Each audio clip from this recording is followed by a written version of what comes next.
Hey listeners, thanks for dropping in. I'm Christy. And I'm Melissa, and this is Buried Motives, where we dig deep into the details of some of the most gruesome dirtbag murderers.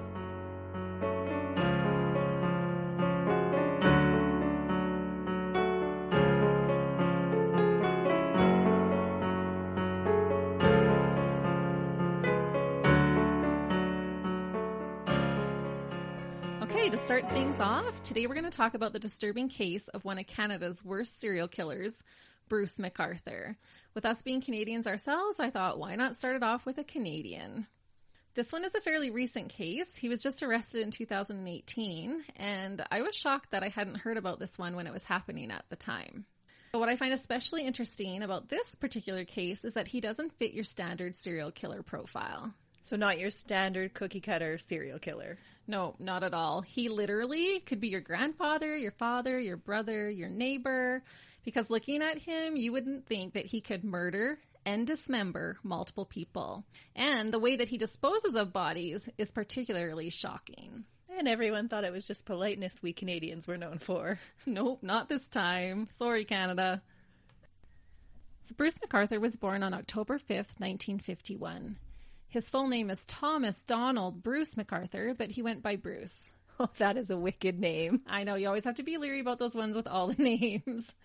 He was born in Lindsay, Ontario, Canada. That's where I grew up. Just wait. I was waiting for your response on this one. So he was raised on a farm in Argyle, I think that's how you say it, near Woodville. Oh my goodness. That's where Melissa's from. Yeah.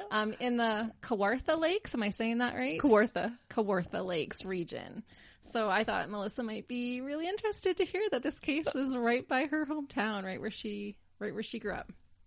So at the time, this was a very conservative community, and he had super religious parents. However, his parents were super religious in different religions, so this caused some friction. His mom was Irish Catholic, and his father was Scottish Presbyterian, and his parents would argue about religion. And Bruce, he would often, most of the time, side with his mother. So siding with his mom increased the wedge between him and his dad.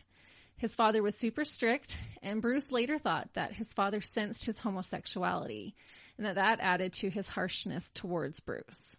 Bruce, in turn, had a hard time accepting it as well, his homosexuality, and he didn't feel like it was accepted as normal at that time in rural Ontario, which it wasn't, because it was actually against the law at that time. So this was something that, from a young age, Bruce was struggling with. Well, and if you're not feeling the love from your parents, it's hard to feel any love for yourself too, right? Exactly. Yeah. And to figure all that kind of stuff out for sure. He had a sister named Sandy, and they stayed close throughout his life. And from what I researched, it sounded like they stayed close the whole time, even after she found out what she knew what he was doing. Not at the time, but I think afterwards. Okay. Yeah. So his parents, they fostered troubled children from Toronto, which is a big city kind of close to there. And they often had 6 to 10 kids at a time in their home, which is quite a bit. So the parents, they were known as good people by their neighbors. They were these super religious family. They took in all these foster kids, doing good stuff for the community. So they were known as good people. So his childhood isn't typical of what a lot of serial killers have, who are abused and tortured as kids. And so this is one of those, standard serial killer things that he doesn't really have. His father was strict, but not abusive. So that's where we kind of fall out of the cookie cutter mold. Where we start to, yeah, for sure. So this was kind of funny. A Toronto Sun reporter named Brad Hunter, he compared Bruce to, quote unquote, a taupe paint job in a suburban living room. So pretty basic and boring, I guess, is what that means. He didn't stand out in a crowd. Exactly. He basically, was pretty boring and basic and by the rules as a kid type thing. So as a child, he attended a one-room schoolhouse just outside of Woodville. And I wonder if it's still there. I wonder if you actually passed it. I bet you that schoolhouse is still standing. Probably. I actually know who renovated it. Really? So you know exactly where I'm talking about. So that's where he went to school. That one-room schoolhouse just outside of Woodville. And he was known as a teacher's pet, and he was actually self-proclaimed as a teacher's pet. He was all about the rules. One of his classmates were interviewed, and he said that Bruce would never join in with them when they were getting into trouble, but instead he would be happy to tattle on them. And he was proud of that. He was proud to be the tattletale. Oh, I'm sure that made him a lot of friends. Exactly. So it was noted that he, quote unquote, wasn't like the other boys. However, this was kind of interesting. He was known for winning singing contests in school. So he was quite the boy growing up. He was bused to Fenelon Falls Secondary School when he got into secondary school. And this is where he met and started dating his future wife, Janice Campbell. He graduated in 1970 and later graduated in general business program in Ontario. And he married Janice when he was 23. So that's kind of all I could find about his childhood. There wasn't any really big incidences other than, how he felt about his parents and his school time. So again, really veering from that cookie cutter kind of serial killer. Yeah, exactly. Model. Yeah. Yeah. He didn't harm animals. There was no report of bedwetting or, getting hit on the head as a child or any of those things that sometimes will contribute. No really overt bullying or... Right. Yeah. Okay. He was the one who was, Yeah. Yeah. Like the hall monitor at school, right? What are you doing out of class type of thing. So, but as an adult, he had a few different jobs. And any of our fellow Canadians, do you remember Eaton's department store? Yes. Eaton's was great. So he worked for Eaton's department store as a buyer's assistant in 1973. And this was actually right in downtown Toronto. And at this time, just a few blocks away from where he worked, there was a gay village emerging on Yonge Street between College and Wellesley Streets. So at this time, it was just kind of a new thing because same-sex behavior had just been decriminalized in 1969. So it was kind of a brand new thing. And he was working just a few blocks away from this gay village. So in 1978, he left Eaton's to be a traveling salesman for McGregor socks. So again, if you're Canadian, you'll know exactly what McGregor socks are. I don't know if they have those, in other countries, but he would go around and solicit the stores to sell McGregor socks out of their stores. And then later he became a merchandising rep for Stanfield's Garment Company. So that was kind of what he did at the beginning of his career. Was he all about his appearance? Was that his thing? Not that I saw. No, he looked pretty standard. Like by the time by the time we get into the killings, he just looks like a grandpa, just like your normal. Okay. So he wasn't like that guy that has like the throat handkerchief and. No, I don't think he was a GQ okay. cover model or anything like that. But that's where he had kind of made his living at the beginning. In the mid-70s, his father was diagnosed with a brain tumor and he was put into a nursing home. And at this time, once his father was put into this nursing home, his mom became interested in another man. And this upset Bruce. So he became closer to his father at this time, which actually kind of made this a little more bizarre to me because I thought, well, maybe he was getting some closure with his father, by coming closer to him. So I'm not sure why the tale unfolds the way that it does. But he spent his whole life not getting along with his father, and then some new guy enters the scene, and that's what causes him to create a relationship with his father? Exactly. And his father had developed a brain tumor at that time as well. So. Okay. But not long after that, his mother, she actually passed away first. She died of cancer in 1978, and then his father died in 1981, so just a couple of years later. So then in 1979, Bruce and Janice moved into a house in Oshawa, Ontario. And by 1981, so just 3 years later, they had a daughter and a son.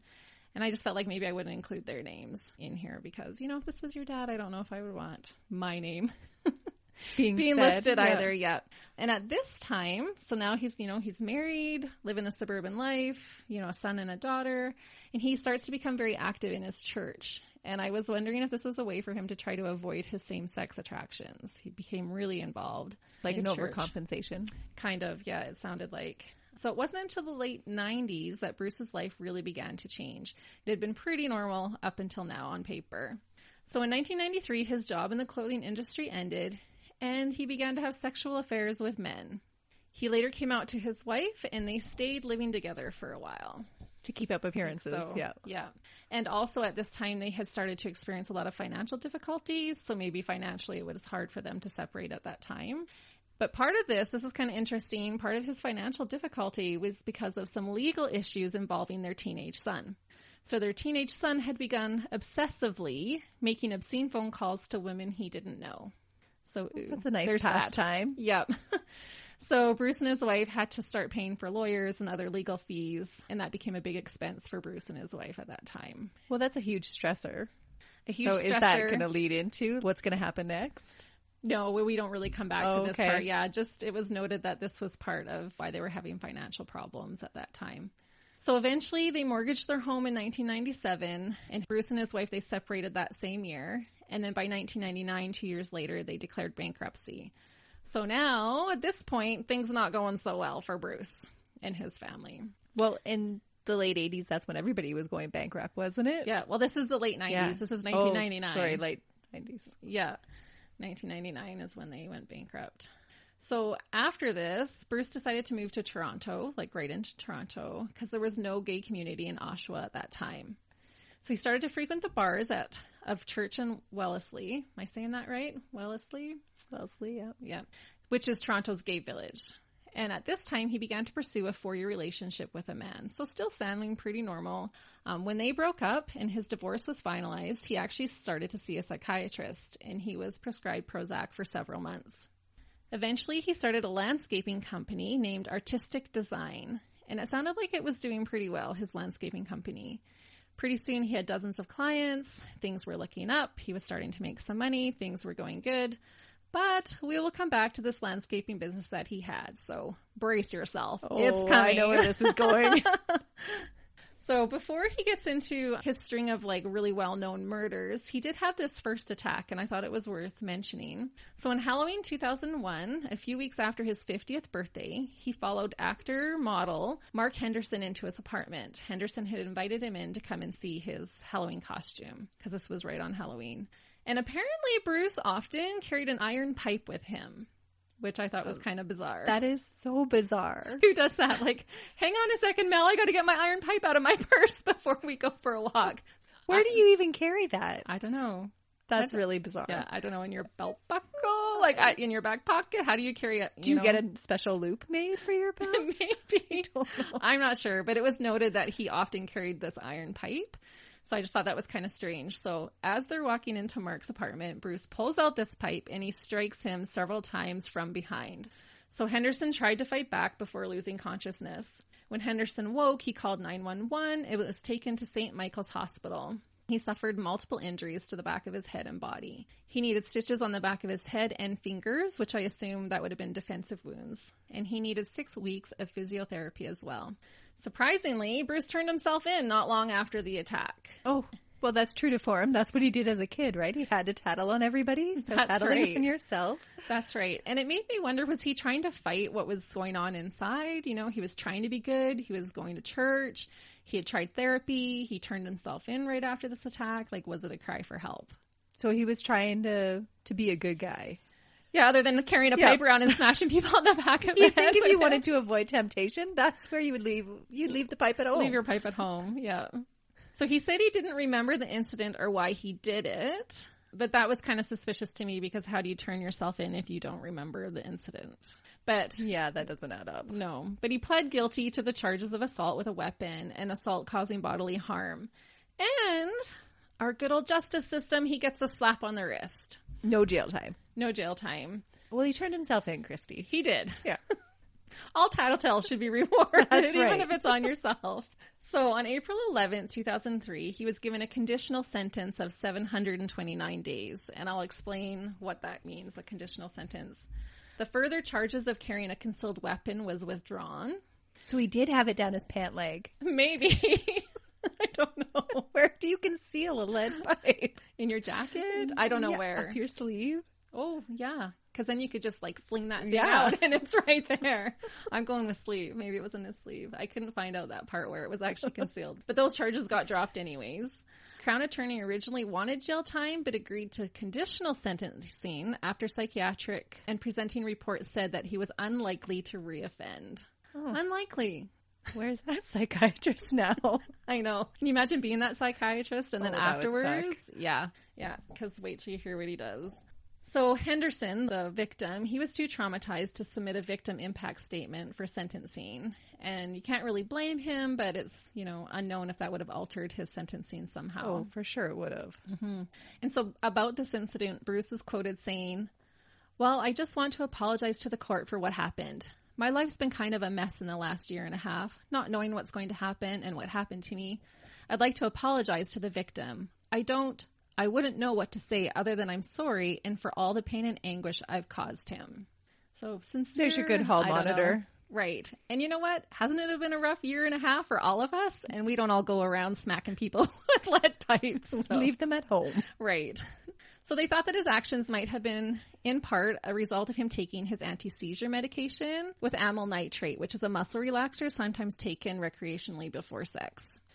He ended up avoiding prison for this. He didn't need to go to prison, they thought. His conditional sentencing, what that was is his first year of sentencing was under house arrest, followed by a 6-month curfew and 3 years probation.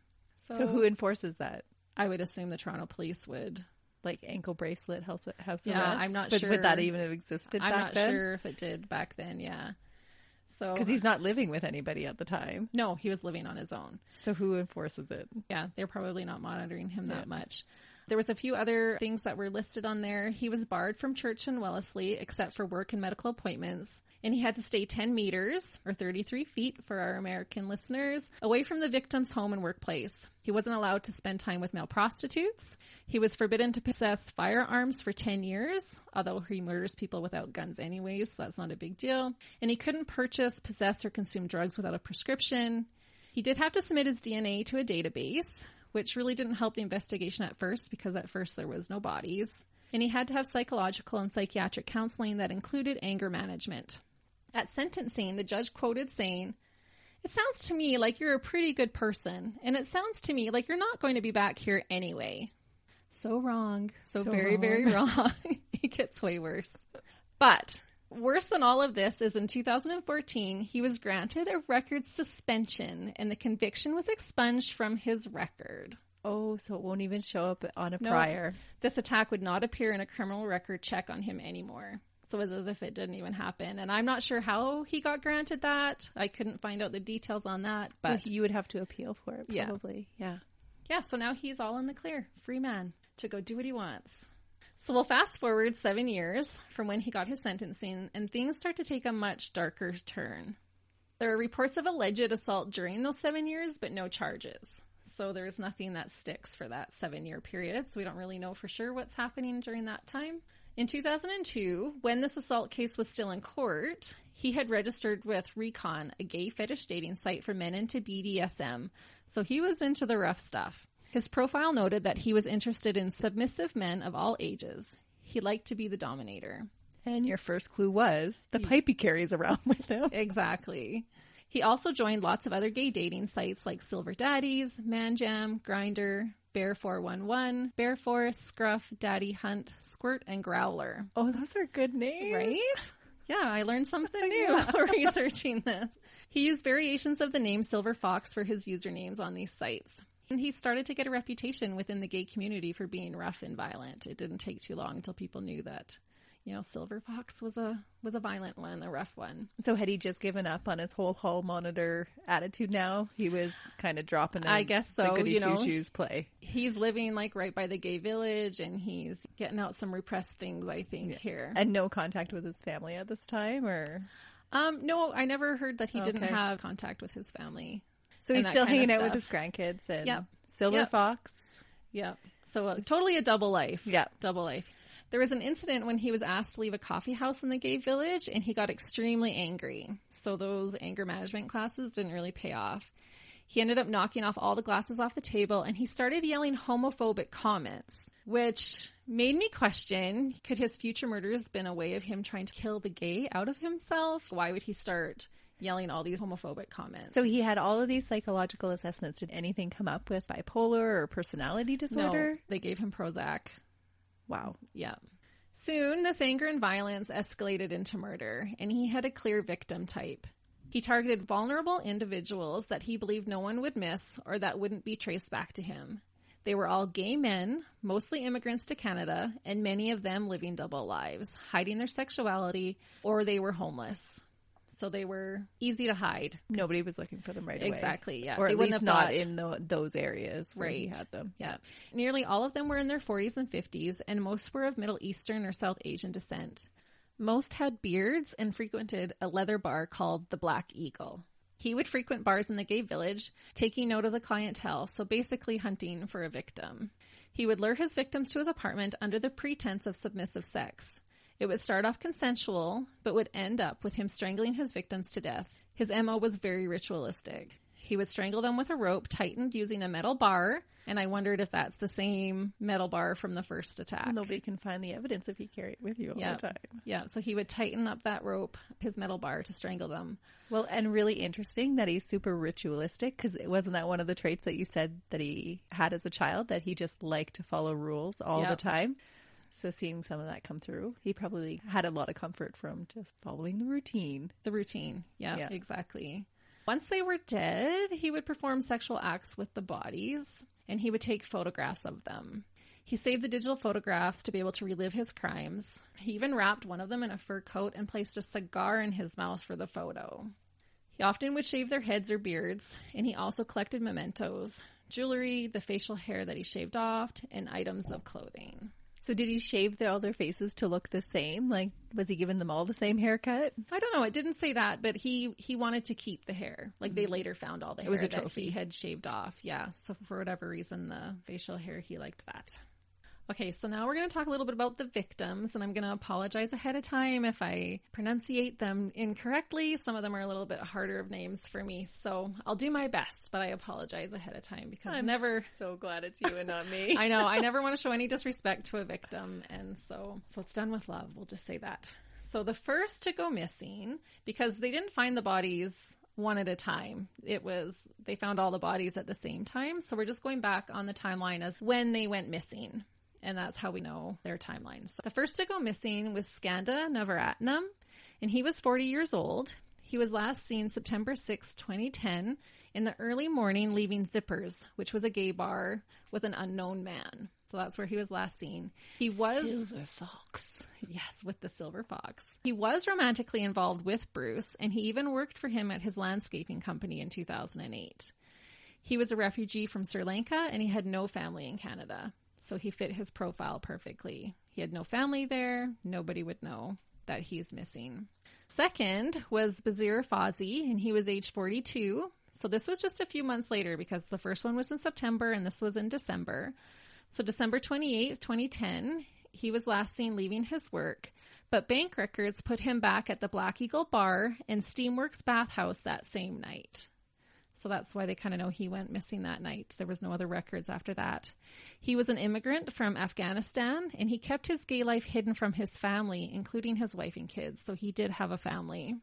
A colleague said he had been working overtime to make sure his two daughters had a nice Christmas, which just broke my heart because this was just a few days after Christmas, like 3 days later.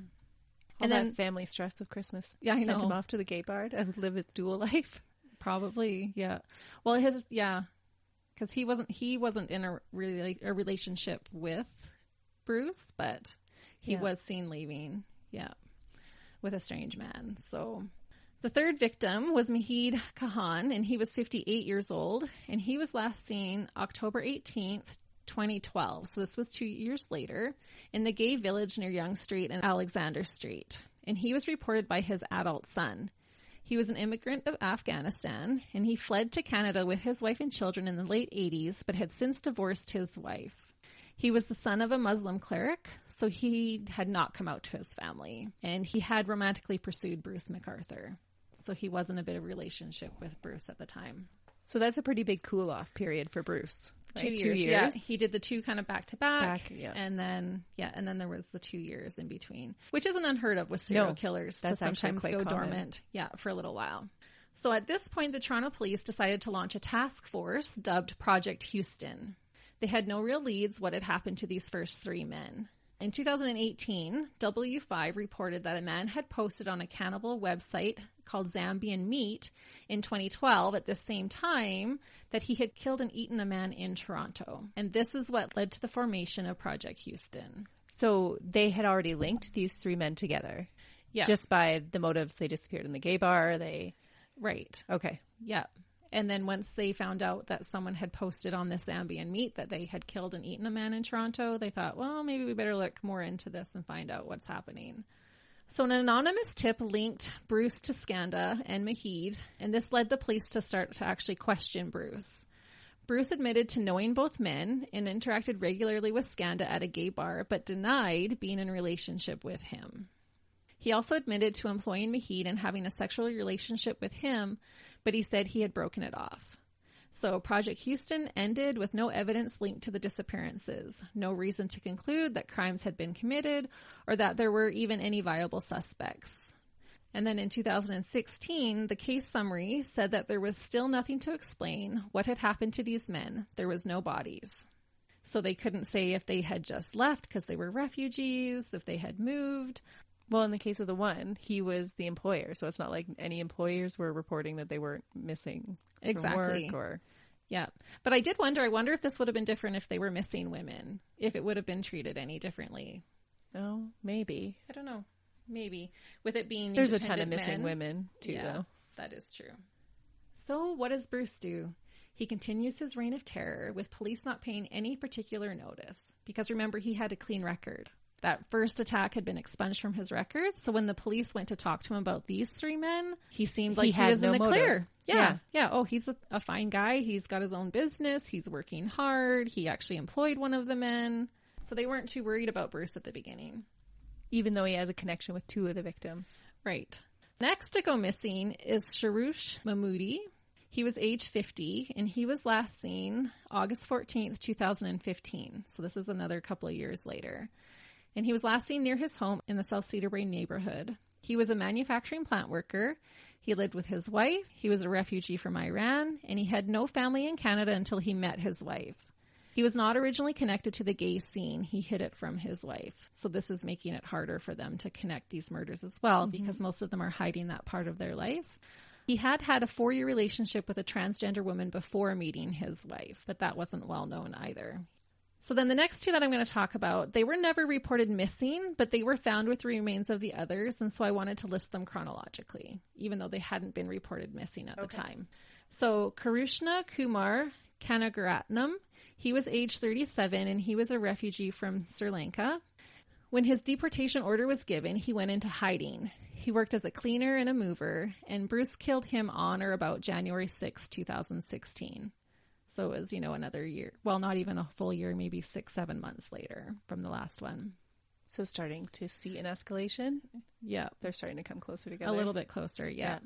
And then after that was Dean Lisowick. He was age 43 or 44. It was hard for them to tell because he was a resident of Toronto's shelter system.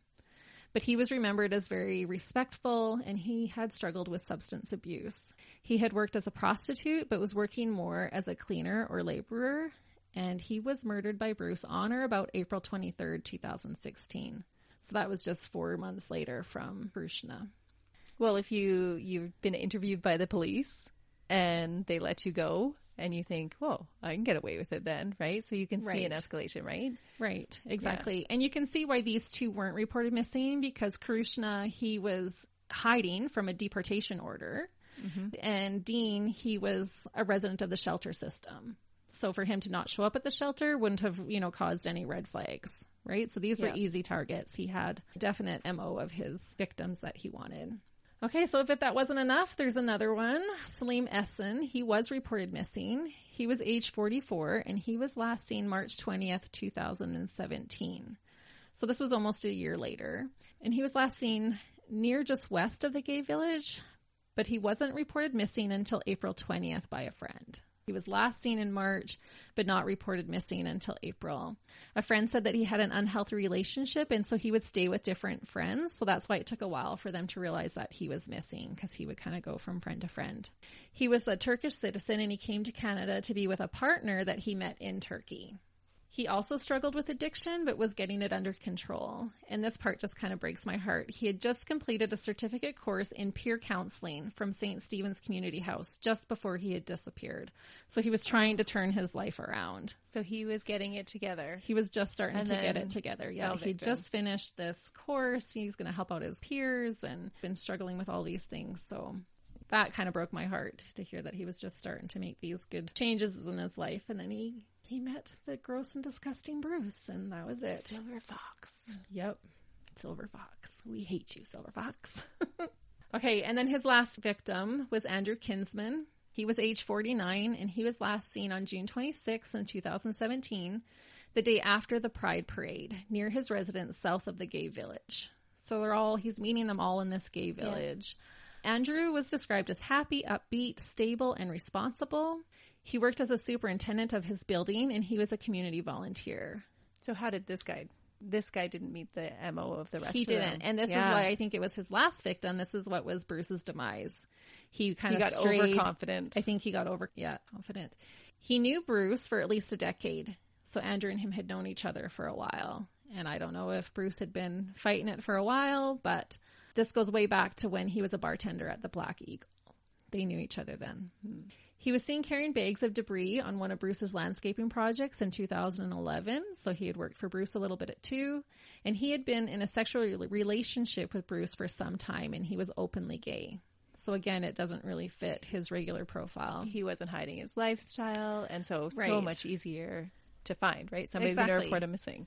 Yeah, and he was connected with the gay community at that time in Toronto. His friends felt that he would never suddenly leave, especially without his cat or his prescription meds, because he was pretty responsible. He had a job. He had this pet that they said he took really good care of all the time. And he always notified families or friends whenever he was going somewhere. He was active on social media, but investigators found his cell phone was turned off the day that he disappeared. So that was another red flag. So now you've got 3 people that can be traced back to Bruce. Right. Directly to Bruce. Yeah. So at the end of 2017, so this was like in June that Andrew went missing, police created a new task force called Project Prism, and that was to investigate the disappearances of Andrew and Salim. They also looked for connections to Project Houston. So they thought maybe Project Prism and Project Houston is connected. So they were looking back at that as well at the time. And the gay community at this time, they started to hear more and more about all these men that had gone missing, and they did not feel safe, and they were voicing their concerns. You can read lots about that, kind of the gay community versus the Toronto police at that time. Police said that Andrew's disappearance was central to the creation of Project Prism because a crucial piece of evidence was recovered because he was reported missing within 72 hours of disappearing, because he did have a job and he had friends and he was on social media and all these things. The community thought it was because he was a white victim, unlike the majority of the other victims. So this again is causing more uproar in Toronto at that time. So they think that there's not only sexual orientation motivation to not find them, but now they didn't care about them because of racial. Middle Eastern or Asian descent. So now there's a white man that's gone missing. Now we pay attention. Right. And so that's how the community was feeling at that time. They were outraged. Police, they found the name Bruce written on Andrew's calendar for June 26, which was the day that he was last seen. So this was a big clue for the police, because on his calendar it said Bruce. Well, and this is going to relate them back to that Houston project, right? Because Bruce had already been interviewed for those 2 other missing men. Right. He would have been connected there. So there was surveillance video outside of Andrew's residence, showed a person matching Bruce's appearance driving a red 2004 Dodge Caravan, which matched the type of vehicle that Bruce drove. 6,000 similar models in Toronto, but only 5 were registered to a person named Bruce of that 2004 Dodge Caravan. So out of the 6,000, 5 were registered to that's going to narrow it down. That's going to narrow it down a lot. Yeah. So they matched the van to a surveillance video outside of Bruce's apartment, but it was no longer at his residence. They later found the vehicle at a shop and were able to find trace amounts of blood inside, and the blood was Andrew's. They also found DNA from Salim Essen. So this was... Bingo! Yeah, this was big for them. Police were able to then get a warrant to search Bruce's apartment, and eventually they got a partial download from Bruce's computer, a bunch of deleted files of postmortem photos of the victims. Round-the-clock surveillance was put on Bruce with instructions to immediately arrest him if he was seen alone with anyone. And this is where I'm confused. If they found these postmortem photos of the victims, why wasn't he arrested right away? Well, that's what normal people keep on their computer, right? Right? Just random... where do they think he's getting these bodies from to pose with? Yeah, did they think... Yeah, I'm not sure why he wasn't arrested right away. Or was there something with the search warrant? Because oftentimes in cases, which is so frustrating, that they didn't obtain the right search warrant, but they found this evidence kind of haphazardly, and then they can't actually do an arrest warrant because they didn't obtain the evidence in the correct manner. That's right. And I think that's, from what I read, it sounded like they wanted to make sure they got him. They wanted to make sure they had it in the bag before they arrested him. So it didn't take too long. On January 18th, because now they're surveillancing him, police saw a young man enter Bruce's apartment, and they believed that that man's life was at risk. At this point, pretty much anyone that Bruce is alone with in his apartment is probably at risk. Police entered the apartment and found a man restrained on the bed. Bruce had put a black bag over his head without holes in it to see or breathe, and was in the process of taping his mouth shut when the police entered. Oh, goodness. Yes. And if you go online, you can actually see pictures of his bed. It's got big metal posts, and you can kind of see where he was arrested. And yeah, that'll freak you out a little bit more. Yeah. Okay, so Bruce was finally arrested at age 66. What a late bloomer, hey? Right? For a serial murderer. Yeah, we're going to talk about that too, actually, because that is late. Yeah. That is late to be arrested for this type of thing. Police seized 5 cell phones, 5 computers, 3 digital cameras, and about a dozen USB flash drives from his apartment. Oh, he had gone full tilt then, right? Yeah, like they found this was it. now his profession. Yeah, there's no getting out of this now. Yeah. He was first charged with 2 counts of first-degree murder for the presumed deaths of Andrew Kinsman and Salim Essen. The man they saved was from the Middle East. He was married, but not out to his family, and he had met Bruce on a dating app. They had met a few times before to have sex, but this time he agreed to be handcuffed to Bruce's bed, but things were taking a turn when police entered. And you can watch videos and read statements of some of the other victims who survived Bruce's attacks. You can find those online. There's just not enough time in our podcast to cover them all. How grateful would he have been? Yeah, to that find the police out, were can you actually imagine? listened, like watching and intervened. Yeah, and then to find out later. That, oh, this guy actually has murdered a whole bunch of people Yeah. in the exact same way that he just picked you up. Yeah, like I was next in line. Yeah. Part of the reason Bruce went so long without being caught was because each victim was classified as a missing person. At this time, and this was hard to believe, but Toronto did not have a specialized missing persons task force. So that kind of made it a little bit harder. They weren't, it was easier for things to fall. They didn't have it all together then. Yeah, things were falling through the cracks. Yeah. And there was no bodies to find. But eventually they found them all. So remember that landscaping business that Bruce had that I talked about at the beginning? I knew you were going there. I knew it. I know. Once he was done with his victims, he would do his photo shoot. He'd have sex with the bodies, whatever he wanted to do. When he was done with them, he dismembered their bodies and buried the body pieces in the gardens and planters at his client's residence. Could you imagine? Oh, I was just going to say, can you imagine? Yeah, so be careful who you hire to do your landscaping. Oh, I'm just going to plant a tree over here. And what is that? A foot? I know. So the majority of it was found on one property. Karen Fraser and Ron Smith owned one of the properties that Bruce and his son had worked at, the Mallory Crescent residence in the Lee Side neighborhood of Toronto. They had an arrangement for Bruce to store tools and Christmas decorations and stuff in the garage in place for garden work. This is where because he's just living in an apartment, right? Right. And so he's like, I'll do your gardening if you let me use your garage and your shed. Well, and you said he was working with his son at this time. Yes. So how did his son not pick up on, hey, I'm burying the body underneath the rose bushes over here? I don't know. It doesn't really say what his son knew or didn't. But remember, his son had been arrested for making these obscene phone calls to women. He was a little bit off maybe too. Yeah, I'm not sure. And this is where that hair that we had talked about, this is where it was found, was in the shed at... This is where he kept his mementos. Yeah, well, the hair was found there. There might have been stuff in his apartment. I'm not sure, the jewelry and other things that he had kept. So multiple bodies were found in the planters around their property. And you can see, like, if you go online, you can watch news reports and stuff where they're taking these giant, those really big planters that you can hardly move. That's where he had some of these body parts, was in those. And they also found bodies in the ravine behind their property. So this was a perfect setup for Bruce. He had their property to... And he got paid for it. Yeah. Yep, he got paid. Good gig. Yeah. Well, I think this house is where he had switched. He was doing yard work for them if he could use their property to store his stuff. He was having a good business by this time, and he had this place to store all his things, including the pieces of bodies that he had dismembered. Well, and then you say, like, oh, well, I'll upkeep your gardens for you if you let me store my stuff here. And then he has no issue with other people digging in the gardens. Right? Exactly. Yeah. It's a win-win for him, for sure. The police searched the ravine for 10 days, the ravine behind the house, and they found human remains almost every single day of the search. So they just kept, 10 days straight, taking out body parts. That would have been awful to go back. Hopefully they switched out the workers there. But could you imagine as a police officer going back and investigating day after day and just keep finding more bodies and more day after day? Yeah. And nothing like this had happened in Toronto at this time. Kind of their first big thing. Not their first murder, but something to this scale. The big planters, they had to be thawed. At this point, they were frozen to the ground.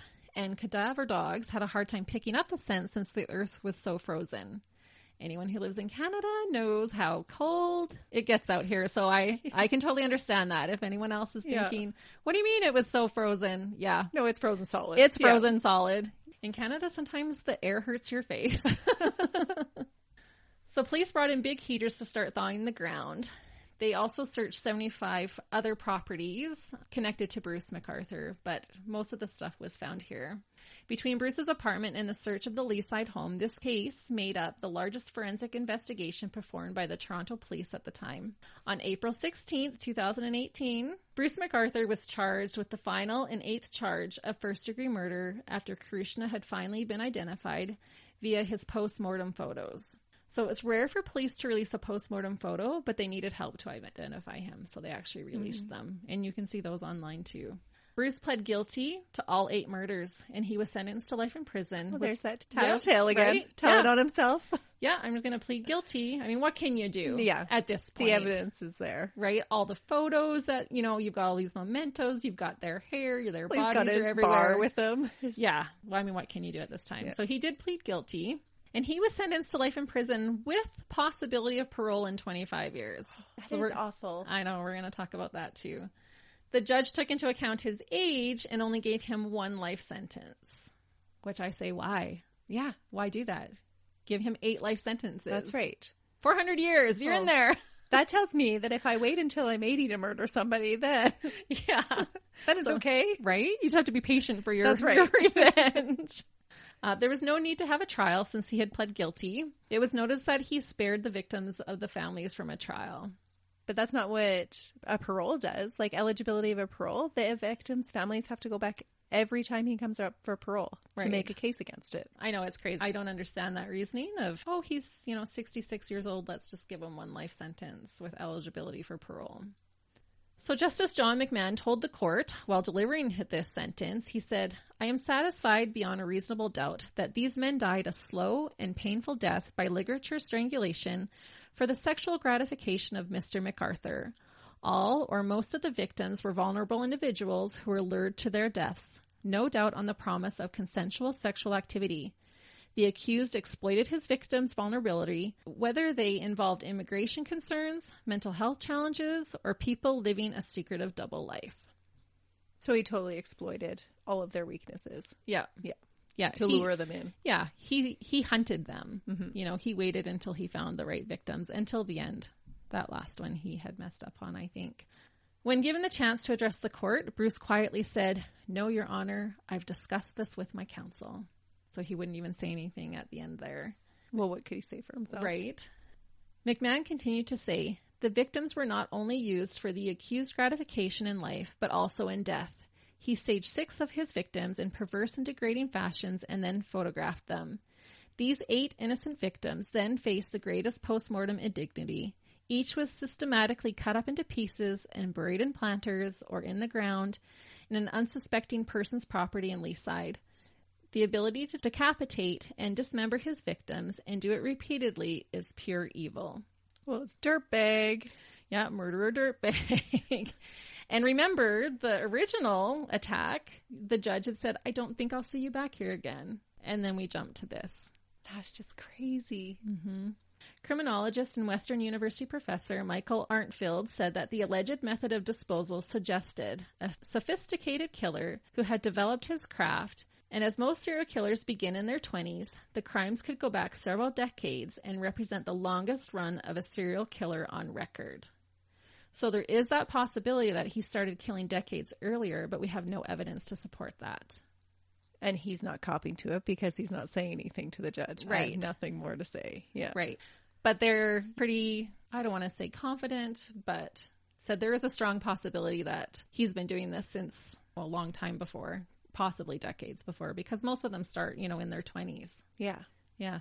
Or he just really isn't one of those cookie cutter serial killers and he was a late bloomer and started later. We don't really know. Repressed everything for so long. Right.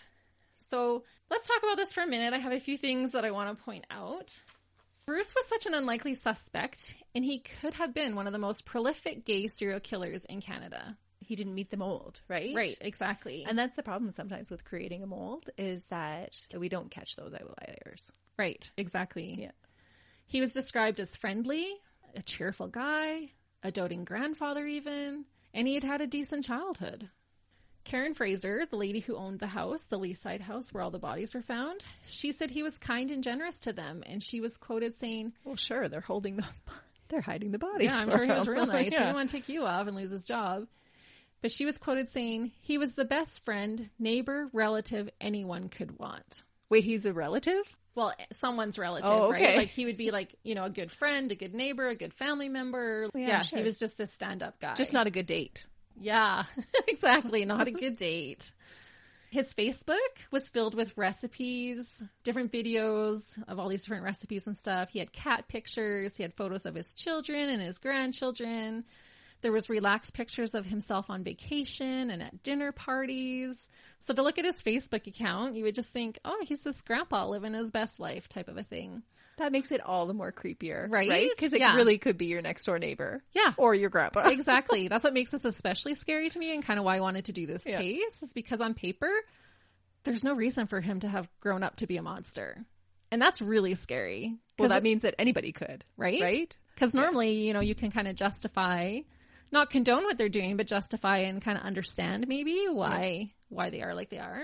And then I saved this last little part for last because this part really was disturbing to me. With all of Bruce's other jobs, one of the things that he did is he worked the holidays as a mall Santa. What? Yeah, he was a Santa. And everyone said he was perfect for the part. Oh, just a jolly old guy, silver fox, right? Yeah. So can you imagine, when I thought about this, I thought about this for a long time. And I thought, can you imagine realizing that you have pictures displayed in your home or inside your family photo album of your child or children sitting on Santa's knee, having no idea that they were actually sitting on the knee of a horrific, disgusting serial killer? You know, all of us have that one picture of forcing our kids to sit on Santa's knee and they're bawling their eyes out. That's true. And then you find out, oh, maybe they had a sixth sense that he was a serial killer. Right? When they're reaching to the parents to get off his knee. Me.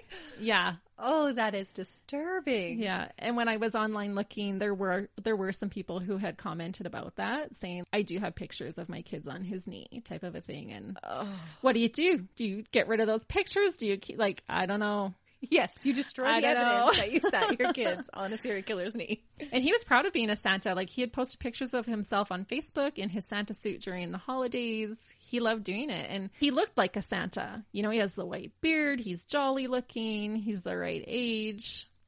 And then, this also was kind of crazy to me, but he is not the only killer who dressed up or worked as a Santa. After researching this case, I don't know if it's you know how when you buy a new car and then you keep seeing that new car everywhere? Yeah. So I don't know if it was because I learned about a Santa killer that I keep hearing about a Santa killer. But there was another killer, John Edward Robinson. He was a horrific serial killer and he also worked as a Santa. Well, maybe that needs to go into the cookie cutter mold then. Maybe. Right? If you dress as a Santa. I know. Beware. Right? And then there was another Bruce. So another Bruce who dressed up as a Santa. This was Bruce Jeffrey Pedro. But he didn't work as a Santa. He decided to dress up in a Santa suit to kill his ex-wife and her family on Christmas Eve in 2008. Oh, so there's some other little killer Santas there for you. So beware of mall Santas or killers dressed up as Santa. And with that, this has been the story of the truly evil and disturbing Bruce McArthur. Dirtbag human, dirtbag murderer. Dirtbag. If you're a mall Santa, don't be a dirtbag. But if you are one of our listeners, let us know what you think on our Facebook and Instagram. Do you think Bruce was a late bloomer, or did he start killing decades before as suspected? Oh, for sure. There's dead bodies in flower beds all over Ontario. Oh, probably. So gross. Well, thanks for joining us today, everyone. We appreciate you listening. Join us next week when Melissa will dig deep into another true crime story. See ya. Bye.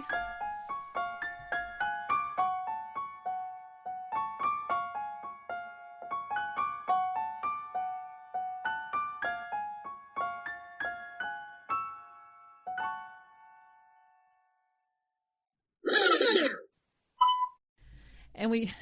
Yeah.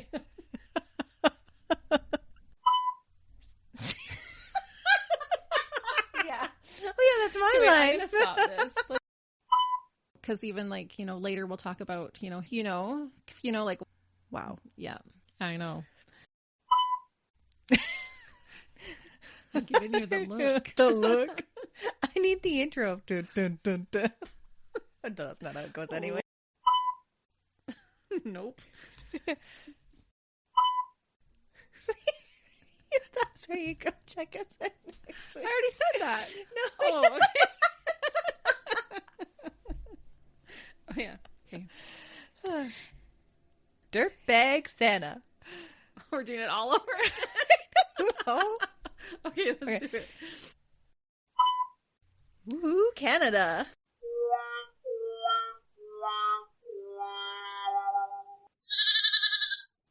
Another Sound Off Media Company podcast.